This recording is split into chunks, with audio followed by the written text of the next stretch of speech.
அம்மா ஆ என்ன ஸ்கூல்ல மிஸ் எல்லாரும் முன்னாடியும் அடிச்சிட்டாங்க. என்னது அடிச்சிட்டாங்களா? ஆமா. வா மிஸ், ஃபீஸ்ல கட்டதானே மிஸ் கட்டுறேன். அவ உயிரை மட்டும் விட்டுருங்க, மத்தபடி என்ன வேணா பண்ணுங்க, நான் எதுவுமே கேட்க மாட்டேன். அவ நல்லா படிச்சு மார்க் எடுத்தா மட்டும் போதும் மிஸ். அவங்க அப்பா ஃபீஸ் கட்டுறது ரொம்ப கஷ்டப்படுறாரு தெரியுமா? அது இந்த எண்ணிக்கு புரிய மாட்டேங்குது. In 2050. மா, அந்த இங்கிலீஷ் மேம் எல்லாரும் முன்னாடியும் என்னை பார்த்து முறைக்கிறாங்க. என்னது முறைக்கிறாங்களா? ஹா, இரு இரு.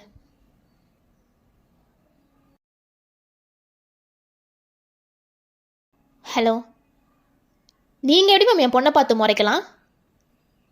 அதுக்கு நீங்கள் அவளை கூப்பிட்டு பொலைட்டாக சொல்லியிருக்கணும். அதை விட்டுட்டு நீங்கள் எல்லாரும் முன்னாடியும் அவளை பார்த்து முறைச்சிருக்கீங்க. அவளுக்கு எவ்வளோ இன்சல்ட்டிங்காக இருந்திருக்கு தெரியுமா? அவள் இங்கே வந்து ஃபீல் பண்ணிட்டு இருக்கா. இருங்க, நாளைக்கே உங்கள் ஸ்கூலுக்கு வந்து உங்கள் கரெஸ்பாண்டண்ட்டை பார்த்து நீங்கள் பண்ணுறதை பற்றி கம்ப்ளைண்ட் பண்ணுறேன். என் பொண்ணையே முறைப்பீங்களா நீங்கள்? நீயா திட்டின?